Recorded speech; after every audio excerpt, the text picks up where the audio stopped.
मगर आप जानते हैं इस मैच में एक लम्हा था जहां संस्कारी प्रचार तंत्र के कुछ गुर्गों ने एक बार फिर देश को शर्मसार किया। आपको याद होगा मैच का वो लम्हा जब मोहम्मद शमी से कैच छूट गया था। उससे पहले मोहम्मद शमी की वजह से भारत को 2 विकेट्स मिले थे, यानी कि भारत को ब्रेक थ्रू दिलाने वाले मोहम्मद शमी थे, कोई और नहीं थे दोस्तों। मगर उनसे जैसे ही जसप्रीत बुमराह की गेंद पर कैच छूटता है, भाजपा के प्रचार तंत्र से जुड़े कई लोग मोहम्मद शमी को गद्दार बताने लगते हैं। सबसे पहली बात, शर्म आती है आप लोगों को? एक कैच अगर शमी से छूट जाता है तो आप उसे गद्दार बताने लगते हैं। तो पूरा सरकारी प्रचार तंत्र जो है उन्हें गालियां देने लगता है, उन्हें गद्दार कहने लगता है। मगर फिर मोहम्मद शमी 2 नहीं, 3 नहीं, 4 नहीं, 5 नहीं, 7 विकेट्स लेते हैं दोस्तों।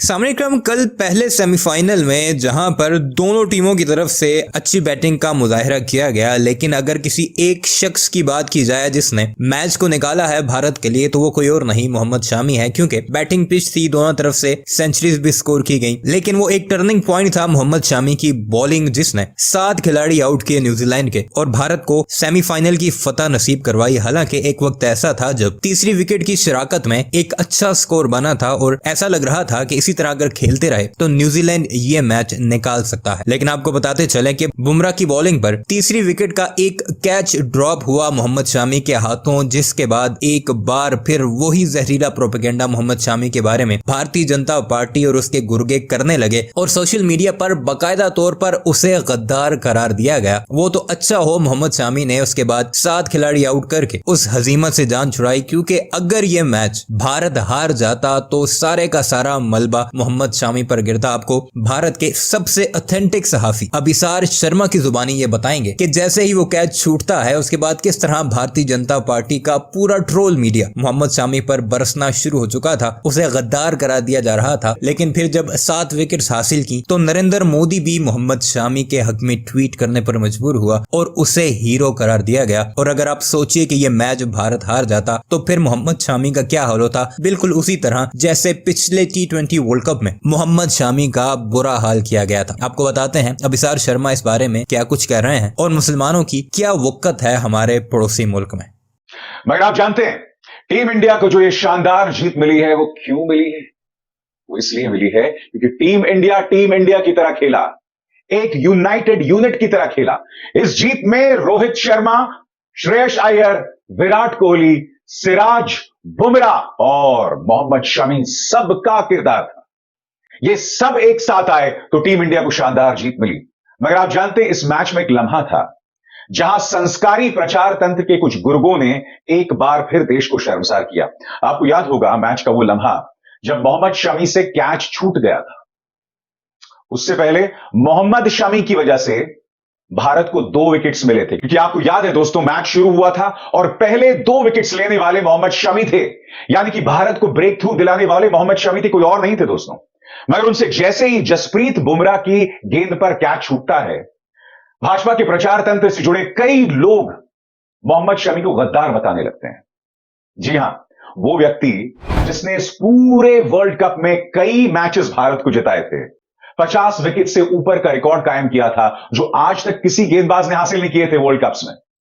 उस मोहम्मद शमी से एक कैच छूट जाता है तो पूरा सरकारी प्रचार तंत्र जो है उन्हें गालियां देने लगता है, उन्हें गद्दार कहने लगता है।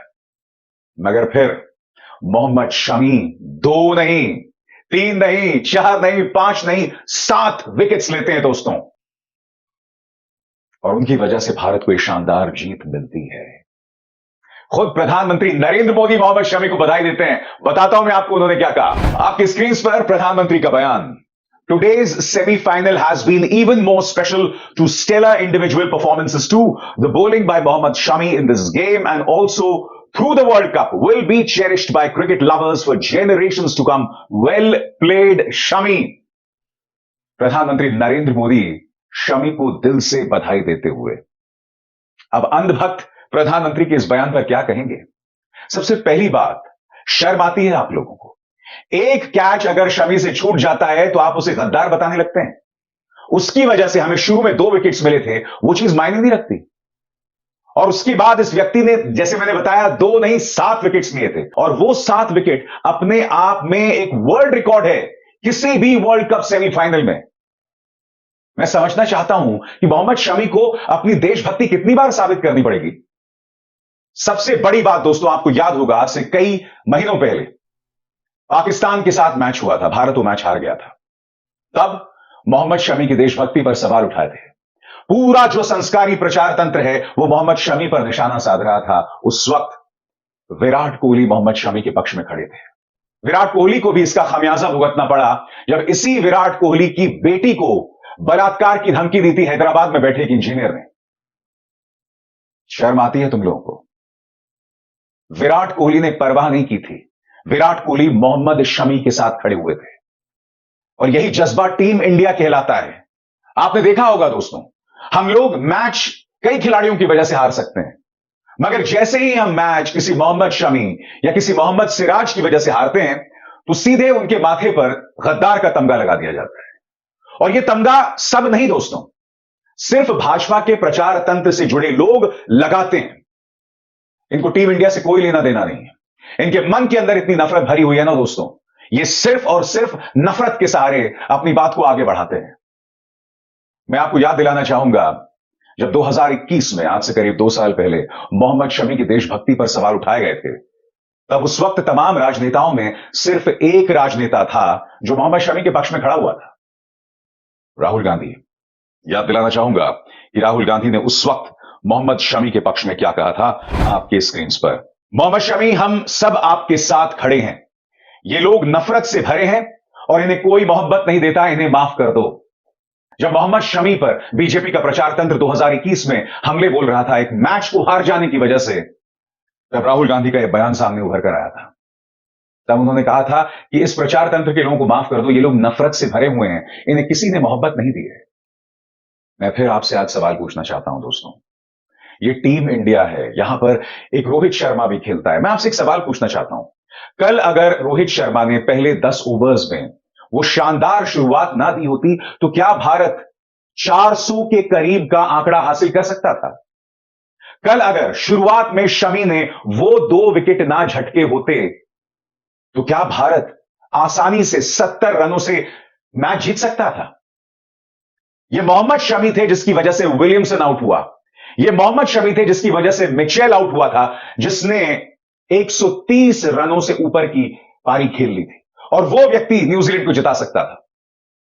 मगर मोहम्मद शमी से एक कैच छूट जाता है तो हम उसे गद्दार बताते हैं। हम सबको आज की तारीख में अपने गिरबान में झांकने की जरूरत है। हालांकि मेरा भी मानना है कि शमी को सभी गद्दार नहीं बताते हैं दोस्तों। एक ही राजनीतिक सोच, एक ही पॉलिटिकल सोच से जुड़े लोग, और वो भी उनके समर्थक नहीं, उनके अंधभक्त और उनका प्रचार तंत्र जो सोशल मीडिया पर नफरत फैलाता है। बहरहाल टीम इंडिया की शानदार परफॉर्मेंस पर शाहरुख खान का भी बयान आया दोस्तों।